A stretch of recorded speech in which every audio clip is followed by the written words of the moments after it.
तथागत बुद्ध कहते हैं ये थोड़ा सा पाप करके क्या ही हो जाएगा, ऐसा नहीं सोचना चाहिए। थोड़ा थोड़ा पाप भी बहुत बड़े। स्वागत है आप सभी का। आप लोग देख रहे हैं बुद्धास टीचिंग चैनल और हम यहाँ महाकारुणिक तथागत बुद्ध और उनके शिक्षाओं के विषय में चर्चा करते हैं।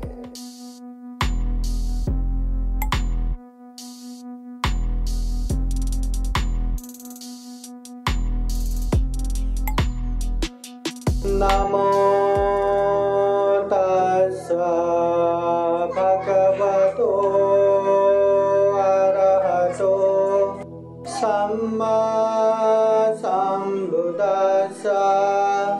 नमो तस्सा भगवतो अरहतो सम्मा सम्बुद्दस्सा। नमो तस्सा भगवतो अरहतो सम्मा सम्बुद्दस्सा। चरन्ति बालादुं मेधा अमितेनेव आत्तना करन्तो पापकं कम्मं यं होति कतुका फलम्। महाकारुणिक तथागत भगवान बुद्ध को त्रिवार वंदना। महाकारुणिक तथागत बुद्ध द्वारा देशित सुआख्यात धम्म को त्रिवार वंदना। महाकारुणिक तथागत बुद्ध के आर्य श्रावक संघ को त्रिवार वंदना। परम पूजनीय बोधिसत्व डॉक्टर बाबा साहब अम्बेडकर आज के विशेष ये भोजन दान संगदान धम्म देशना कार्यक्रम में उपस्थित पूजनीय भिक्षु संघ नालंदा बुद्ध विहार के संपूर्ण श्रद्धा संपन्न बुद्धि संपन्न उपासक उपासिकाएं। महाकारुणिक तथागत बुद्ध कहते हैं मूर्ख अज्ञानी जन अपने आप को विलेन बना के अपने आप को शत्रु बना के खूब सारा अकुशल कर्म करते हैं, पाप करते हैं और वो पाप करने के बाद में खुद ही आंखों से आंसू बहा के तड़प तड़प के बैठते हैं। उसका दुष्परिणाम भुगत के बैठते हैं। मूर्ख अपने आप को शत्रु बना के ढेर सारा पाप करते हैं और कुशल करते हैं। जो व्यक्ति शरीर से गलत अकुशल काम करते हैं उसे मूर्ख कहते हैं। जो व्यक्ति वाणी से गलत अकुशल बोलते हैं उसे मूर्ख कहते हैं। जो व्यक्ति मन से अकुशल गलत विचार करते हैं उसे मूर्ख कहते हैं। अभी आप लोग बताइए, हम वो मूर्ख में आता है कि नहीं? हम भी मूर्ख है कि नहीं? हम शरीर से पाप करते हैं तो हम मूर्ख है, नहीं तो मूर्ख नहीं है। वाणी से अकुशल बोलते हैं, वाणी से गलत बोलते हैं तो हाँ हम मूर्ख है, नहीं तो हम मूर्ख नहीं है। मन से गलत पाप सोच के बैठते कि नहीं? अगर बैठते हैं तो हाँ हम मूर्ख है, अन्यथा हम मूर्ख नहीं।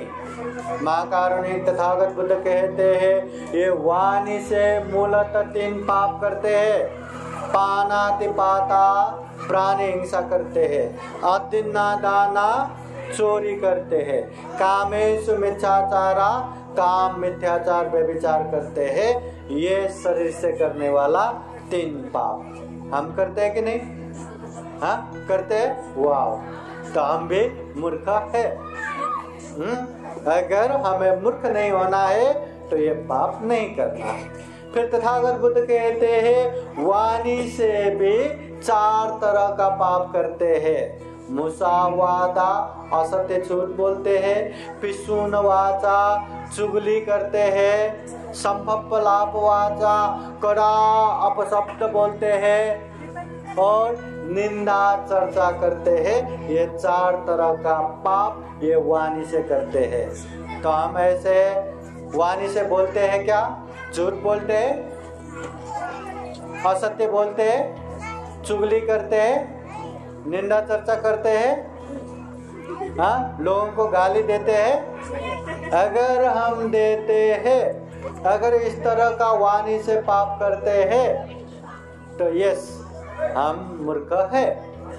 अगर हम नहीं करते या इतना भी कि करने के बावजूद भी ये होश आ जाए कि मैं वाणी से इस तरह का पाप करता हूँ, मैं शरीर से इस तरह का पाप करता हूँ, मैं मन से इस तरह से पाप करता हूँ, महसूस भी किया ना, वो मूर्ख से उभर के आ जाता है, मतलब वो पंडित की तरफ बढ़ गया। मगर जो इंसान वो पाप करता है, झूठ बोलता है, पर अनेक तरह से ये साबित करके बैठता है कि मैं तो झूठ बोलता ही नहीं, मैं कसला खोटा बोलो, हाँ, मैं कैसे झूठ बोलूं, मैंने तो बोला ही नहीं करके अनेक तर्क वितर्क करके बैठता है, अपने आप को अच्छा साबित करके बैठता है। यकीन मानिए ऐसे लोग वो पाप से कभी अलग हो ही नहीं सकता, वो पाप कभी छोड़ ही नहीं सकता। इसलिए पाप को पाप समझ लो। अगर हम ये पाप करते हैं तो मैं कर रहा हूं ये समझ लो, जल्दी से वो पाप से दूर हो जाएगा। मगर पाप करने के बावजूद भी वो पाप कर रहा हूं ये नहीं समझता, या पाप कर रहा हूं ये भी होश नहीं रहता, ऐसे व्यक्ति वो पाप किए जाएगा किए जाएगा किए जाएगा। इसलिए हमें मूर्ख नहीं बनना है, तो ऐसे अकुशल पाप से दूर होना है। तो शरीर से 3 पाप नहीं करना, वाणी से 4 पाप नहीं करना, मन से भी 3 पाप नहीं करना। लोभ रखना ये मन से करते हैं, द्वेष रखना, चिड़चिड़ा होना, गुस्सा करना ये भी मन से करते हैं, और मिथ्या दृष्टि होना, गलत धारणा होना, सही को गलत, गलत को सही समझना, पाप को धम्म, धम्म को पाप समझना, ये मिथ्या दृष्टि भी मन से करते हैं, ये भी पाप है। अगर हम मन से इस तरह का लोभ रख के बैठते हैं, अगर हम मन से द्वेष रख के बैठते हैं, अगर हम मन से इस तरह का मिथ्या दृष्टि होके बैठते हैं, तो हाँ, हम है मूर्ख, हम मूर्ख है। अगर हम इस पाप को समझते हैं और इससे दूर होने की कोशिश करते हैं, तो हम मूर्ख नहीं है। ध्यान रखना, इंसान मूर्ख होने के बाद, पाप धम्म की पहचान न होने के बाद वो इतना पाप करके बैठता है, इतना पाप करके बैठता है, वो खुद का दुश्मन खुद ही हो गया, अपने परिवार प्रियजन का दुश्मन भी हो गया, और ढेर सारा पाप करके बहुत सारा दुष्परिणाम भुगतना पड़ता है। इस दुनिया में जो जितना भी प्राणी है, जितने भी उपासक उपासिकाएं हैं, सबके सब सुख चाहने वाले, सबके सब शांति चाहने वाले। ऐसा कोई है क्या? पंडित जी हमें तो दुख भी रहा, हैप्पी है, ऐसा है क्या? हमें तो अशांति ही पसंद है, झगड़ा कलह ही पसंद है, ऐसा बोलने वाला है क्या?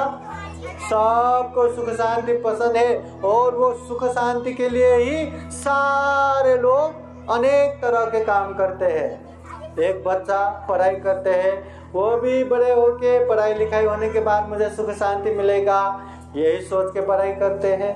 काम करने वाला वो भी सुख शांति के लिए काम करते हैं। घर में काम करो, बाहर काम करो, बिजनेस करो, जागीर करो, जो जैसा जितने भी काम करते हैं सुख शांति के लिए ही काम करते हैं। हाँ, ये अलग बात है कि सुख शांति चाहिए, फिर भी सुख शांति से दूर दूर काम करते हैं। गलत काम करेंगे तो गलत परिणाम आएगा, मगर गलत काम करके भी मुझे पैसा आता है, मुझे मजा आता है, मेरे परिवार का सुख आता है करके ऐसे गलत काम करने वाला भी यहाँ बहुत सारा रहता है।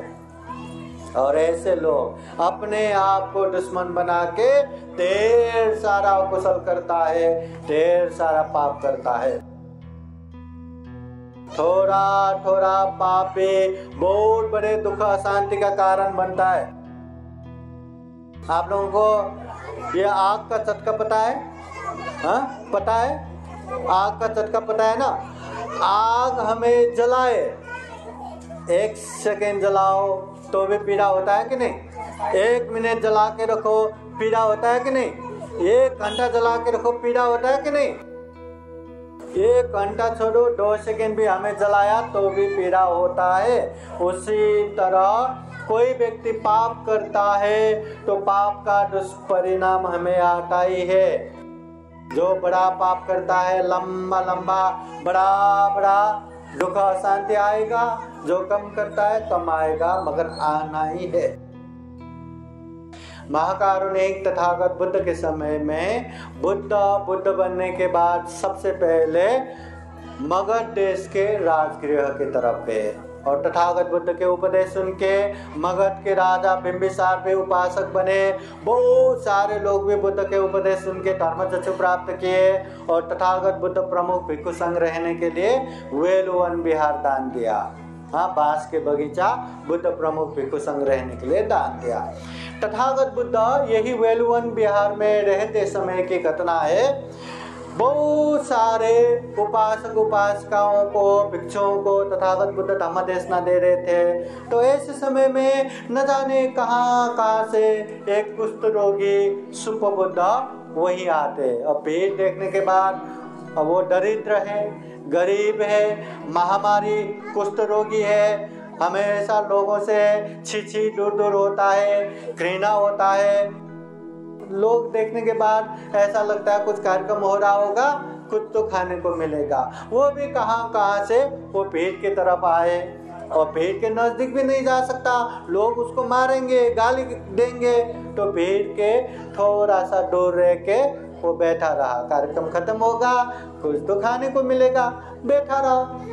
तो बैठे कहाँ से उसका ध्यान तथागत बुद्ध के वाणी की तरफ गया, तथागत बुद्ध के उपदेश की तरफ गया। और उपदेश सुनते ही, बुद्ध के शब्द कानों में जाते ही उसको महसूस हो गया, अरे बुद्ध ने मुझे ही जान लिया, बुद्ध ने मुझे ही टारगेट करके मेरे लिए उपदेश दे रहे, ऐसा उसको लगा। फिर वो ध्यान देके श्रद्धा पूर्वक सुनने लगा, ध्यान पूर्वक श्रद्धा पूर्वक तथागत बुद्ध का उपदेश सुनते वो एक बार धम्म देशना सुन के भी धर्म चक्षु प्राप्त किया, श्रोतापति फल में प्रतिष्ठित हुआ। दुख मुक्ति का जो 4 मार्ग फल है, श्रोतापति, सकितागामी, अनागामी, अरहत, उनमें से पहला मार्ग फल श्रोतापति फल प्राप्त किया। एक बार श्रोतापति फल प्राप्त होने के बाद बुद्ध के प्रति, धम्म के प्रति, संघ के प्रति कभी भी संदेह नहीं होता, दृढ़ श्रद्धा होता है। और चौथा, सील कभी नहीं बिगाड़ता। देखो, एक कुष्ठ रोगी सुपबुद्ध जो दरिद्र है, गरीब है, एक बार धम्म देशना सुना तो श्रोतापति फल में पहुंच गए। और हम यहाँ धम्म देशना सुनने के लिए तैयार नहीं। इतना कल्याण होता है, इतना सुख शांति मिलता है। और तथागत बुद्ध कहते भी है, कालेन धम्म श्रवणं ये तंग मंगलम उत्तमं। समय समय पर जो धम्म देशना सुनते हैं ये मंगल है। तथागत बुद्ध कहते हैं ये मंगल है, ये पुण्य है। तो यही मंगल से सुपबुद्ध ने धर्म चक्षु प्राप्त किया, श्रोतापति फल में प्रतिष्ठित हुआ। अब श्रोतापति फल में प्रतिष्ठित होने के बाद उसको शारीरिक मानसिक रूप से एकदम प्रसन्नता हो रहा था, प्रीति उत्पन्न हो रहा था। तो उसको लगा, मैंने जो बुद्ध गुण, धम्म गुण, संघ गुण प्राप्त किया, मैं बुद्ध के पास जाके एक बार बताना चाहता हूँ। फिर लगा मैं तो कुष्ठ रोगी हूँ, इतना घिनौना हूँ, लोगों के सामने जाएंगे तो लोग तो मुझे गाली देंगे, लोग तो मुझे मतलब दूरी करेंगे, लोगों को थोड़ी ना पता है मैंने धर्म ज्ञान प्राप्त किया। तो उसने सोचा अभी ऐसे समय में जाना ठीक नहीं है, जब कोई नहीं रहेगा तब आके बताऊंगा। वो गया वापस। जब दोपहर के समय में बुद्ध के पास कोई नहीं रहता, ऐसे समय में वो गया बुद्ध के पास, जो खुद ने प्राप्त किया हुआ गुण धम्म प्रकाश करने के लिए। वो बुद्ध की तरफ, बिहार की तरफ जा रहा था, तो कहते हैं ऐसे में एक शक्र सुप्प बुद्ध को परिचय करने के लिए आते हैं और कहते हैं हे सुप्प बुद्ध, तुम कहाँ जा रहे हो? मैं बुद्ध के पास जा रहा हूँ। क्यों जा रहे हो? मैंने जो गुण धर्म प्राप्त किया वो बताने के लिए जा रहा हूँ। अच्छा, वो बता के तुम्हें क्या मिलेगा? तुम अपने आप को देखो, इतना महादरिद्र हो, इतना बीमार हो, इतना घिनौना हो, बुद्ध के पास जाके क्या मिलेगा? अगर मेरी एक बात मानो तो मैं तुम्हें बीमार से भी मुक्त कर दूंगा, मैं तुम्हें सुंदर भी बना दूंगा, मैं तुम्हें महाधनी भी बना दूंगा। अच्छा, मुझे क्या करना है? बस बुद्ध मुझे नहीं चाहिए, धम्म नहीं चाहिए, संग मुझे नहीं चाहिए, इतना बोलो मैं सारा परिपूर्ण करता हूँ। सुप्प बुद्ध उसको पूछते हैं, मुझे ऐसा बोलने वाला तुम कौन हो? मैं शक्र हूँ। अरे मूर्ख शक्र, तुम तो क्या, तुम जैसे हजारों शक्र आके भी मुझे प्रलोभन देंगे ना, तब भी मैं ऐसा नहीं बोलूंगा। बुद्ध मुझे चाहिए, धम्म मुझे चाहिए, संग मुझे चाहिए। बुद्ध बुद्ध है, धम्म धम्म है, संग संग है।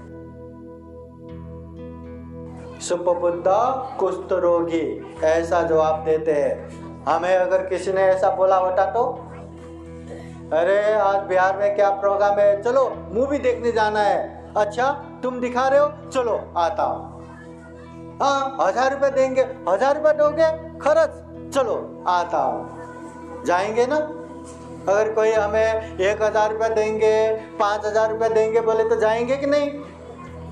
या वो छोड़ के नहीं, मुझे तो कार्यक्रम ही जाना है, हमारे संघर्ष नगर में, हमारे नालंदा बुद्ध विहार में आज के दिन कार्यक्रम रखा है, पूजनीय भिक्षु संघ का भोजन दान है, संग दान है, हमें तो कार्यक्रम में ही जाना है। तुम 5000 तो क्या 5 लाख भी दोगे तो भी नहीं आओगे, ऐसा बोल पाएंगे क्या? हाँ, वहां तक बोलने के लिए वो दृढ़ श्रद्धा चाहिए, बुद्ध के प्रति, धम्म के प्रति, संघ के प्रति। वो सुप्प बुद्ध में था, इसलिए उसने बोल दिया। तो वो सुन के शक्र पहले ही बुद्ध के पास जाके वो सारा बताते हैं। बाद में ये सुप्प बुद्ध भी भगवान बुद्ध के पास जाके जो भी गुण धम्म प्राप्त किया था, बुद्ध गुण, धम्म गुण, संग गुण, सब प्रकाश करते हैं, सब बोलते हैं। तथागत बुद्ध उनको साधु साधु साधु करके उनका प्रशंसा करते हैं। वो सुप्प बुद्ध वहाँ से वापस आते हैं, शहर की तरफ आते आते, अब आप लोगों को पता है ना, जिसका कपड़ा अच्छा हो उन लोगों को कुछ नहीं होता, पर जिसका कपड़ा अच्छा ना हो ना, कुत्ता भी उसको ही भौंकता है ना, सारे कुत्ते उसके पीछे पड़ता है। तो वो भी ऐसे शहर की तरफ आ रहे थे, तो कहाँ कहाँ से एक बैल आके उसको मारता है, पटकता है, तो वही मार से उसका मृत्यु होता है। और बात वहाँ चले, सब जगह फैल गया कि वो सुप्प बुद्ध कुष्ठ रोगी ऐसे बिहार में आके गए थे, शहर में पहुँचते पहुँचते एक बैल ने मार के उसका जान गया। तो ये बात भिक्षु संघ में भी चर्चा हो रहा था कि वो सुप्प बुद्ध क्या हुआ रहेगा, हाँ, उसका क्या हाल हुआ रहेगा। तो भगवान बुद्ध आके पूछते हैं कि क्या बातें चल रहा है, कि हम सुप्प बुद्ध कुष्ठ रोगी की बातें कर रहे हैं। अरे वो सुप्प बुद्ध सुगति में गए, उसने श्रोतापति फल प्राप्त किया है। तो सारे भिक्षु लोग कहते, अरे इतना कुष्ठ रोगी, महामारी, महादरिद्र, उसने भी मतलब श्रोतापति फल प्राप्त किया। अगर श्रोतापति फल प्राप्त करने की क्षमता उसमें था तो इतना कुष्ठ रोगी क्यों होना पड़ा, इतना दरिद्र क्यों होना पड़ा? तो तथागत बुद्ध कहते हैं ये कर्म विपाक देखिए। हाँ, हम पाप करेंगे तो पाप से नहीं बच सकते। देखिए, एक समय में जब इस लोक में टगर सिखी नाम के प्रत्येक बुद्ध आया हुआ था, तो वो प्रत्येक बुद्ध को देख के, हाँ, ये सुप बुद्ध ने उसको देख के थू करके थूका था, और थू करके थूकते हुए कौन कुष्ठ रोगी जा रहा है, कौन कोढ़ी जा रहा है करके ऐसे मुंह से गाली निकाला था। जबकि वो गाली देके उसको कोई फायदा हुआ क्या? प्रत्येक बुद्ध को कोई नुकसान हुआ क्या? वो सही में कुष्ठ रोगी हुआ क्या? कुछ नहीं हुआ। पर एक प्रत्येक बुद्ध को थू कौन कोढ़ी जा रहे करके बस उतना गाली दिया था। उसके पाप से न जाने कितने कितने दुर्गति भुगतने के बाद ये सम्यक संबुद्ध तथागत बुद्ध के समय में इतना कुष्ठ रोगी होके जन्म हुआ। बचपन से लेके इतना घिनौना, इतना दुखी, इतना महादरिद्र, इतना बीमार होके जन्म होना पड़ा। इसलिए कहते हैं ये वाणी से पाप मत करो, मूर्ख मत बनो। शरीर से पाप मत करो, मूर्ख मत बनो। मन से भी गलत अकुशल मत सोचो, पाप मत करो। जितना हम शरीर से, वाणी से, मन से पाप करेंगे उतना ही उसका गलत दुष्परिणाम आएगा। इतना गाली देने का फल जिंदगी भर कुष्ठ रोगी दरिद्र होके जीना पड़ा। देखो, ऐसे गाली तो देते नहीं क्या? शिवाय देते कि नहीं? हाँ, गाली देते कि नहीं? न जाने गुस्से में क्या क्या बोलेंगे। इससे भी भयंकर निकलेगा। और वो निकाल के हम बड़े हो गए क्या? जिसको गाली दिया वो छोटे बन गए क्या? नहीं, उल्टा अकुशली हो रहा है, पापी हो रहा है। इसलिए तथागत बुद्ध कहते हैं खुद को मूर्ख बना के खुद के लिए खुद ही शत्रु मत बनाओ, अकुशल मत करो। जितना अकुशल करेंगे, जितना पाप करेंगे, उतना ही हमें दुख कष्ट भुगतना पड़ेगा। इस दुनिया में बहुत सारे मूर्ख लोग रहते हैं। हाँ, पाप करते जाते बहुत मजा लेते, मगर जब वो पाप का दुष्परिणाम आता है तो आंखों से आंसू गिरा के तरफ के बैठते। इसलिए तथागत बुद्ध कहते हैं ये थोड़ा सा पाप करके क्या ही हो जाएगा, ऐसा नहीं सोचना चाहिए। थोड़ा पाप भी बहुत बड़े दुख कष्ट का कारण बनता है। और थोड़ा सा पुण्य करके मेरा क्या ही हो जाएगा, ये भी मत सोचो। थोड़ा पुण्य मिलके भी बहुत बड़े सुख शांति का कारण बनता है। बूंद बूंद मिलके घड़ा भर जाता है। थोड़ा पुण्य भी दुख मुक्त निर्वाण का कारण बनता है। इसलिए जब भी मौका मिले, जब भी मौका बना सके, माहौल बना सके, हमें पुण्य करते जाना है, धम्म करते जाना है। इतना दुर्लभ जीवन मिला है, इतना सर्वश्रेष्ठ जीवन मिला है। जितना ज्यादा पुण्य करेंगे, जितना ज्यादा धम्म करेंगे, उतना ही जीवन सफल होगा, सार्थक होगा। पुण्य किए सिवाय जीवन में सुख शांति मिलने वाला नहीं है। कितना भी धन संपत्ति कमाओ, उससे सुख शांति मिलेगा या नहीं मिलेगा उसका गारंटी नहीं है। पर तथागत बुद्ध कहते हैं कोई व्यक्ति पुण्य करता है तो गारंटी है उसको सुख शांति मिलेगा। इसलिए चाहे दान देने में हो, शील पालन करने में हो, ध्यान भावना करने में हो, खूब सारा पुण्य धम्म करते करते जाना चाहिए। जितना पुण्य करेंगे उतना जीवन में सुख शांति भी आएगा और ये दुर्लभ, ये अमूल्य, ये सर्वश्रेष्ठ मनुष्य जीवन भी सफल सार्थक होगा। तो हम यही कामना करेंगे कि हम भी ये जीवन में खूब सारा पुण्य कर सके, खूब सारा धर्म कर सके। जीवन में ढेर सारा पुण्य धर्म करते करते ये दुर्लभ, ये अमूल्य, ये सर्वश्रेष्ठ मनुष्य जीवन को सफल बना सके, सार्थक बना सके। अंत में जन्म जरा व्याधि मरण से मुक्त, सभी दुखों से अलग निर्वाण सुख भी प्राप्त कर सके, ऐसी कामना करते हुए ये धम्म देशना यही समापन करते हैं। सबका मंगल हो, सबका कल्याण हो।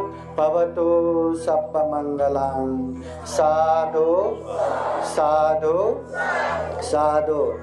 धम्म देशना के अंत में पूजनीय भिक्षु संघ आप लोगों को बुद्धवाणी पाली गाथा द्वारा आशीर्वाद देते हैं। आप लोगों के जीवन में खूब खूब बुद्ध का आशीर्वाद रहे, धम्म का आशीर्वाद रहे, संघ का आशीर्वाद रहे। सभे देव विवचन्तु सब रोगो विनाशतो माते भवतु अन्तरायो सुखी दीर्घायुको भव। भवतु सब मंगलं रक्षन्तु सब देवता सब बुद्धानुभावेन सदा शुद्धि भवन्तु ते। भवतु सब मंगलं रक्षन्तु सब देवता सब धम्मानुभावेन सदा शुद्धि भवन्तु ते। भवतु सब मंगलं रक्षन्तु सब देवता सब संगानुभावेन सदा शुद्धि भवन्तु ते। एचितं पाचितं तुय्यं क्षिप्रमेव समेजतु सभे पुरेन्तु चित्तसंकल्पा छन्दोपन्नरसो यथा।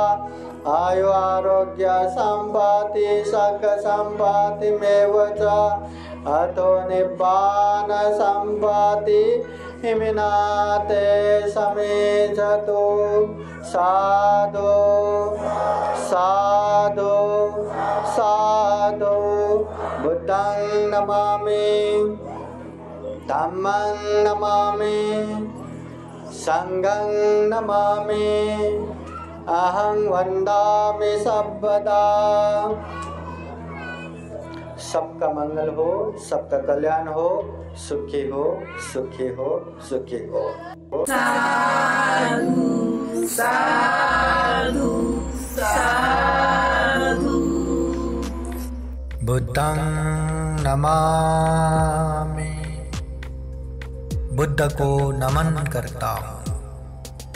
धम्मं नमामि, धम्म को नमन करता हूँ। संघं नमामि, संघ को नमन करता हूँ।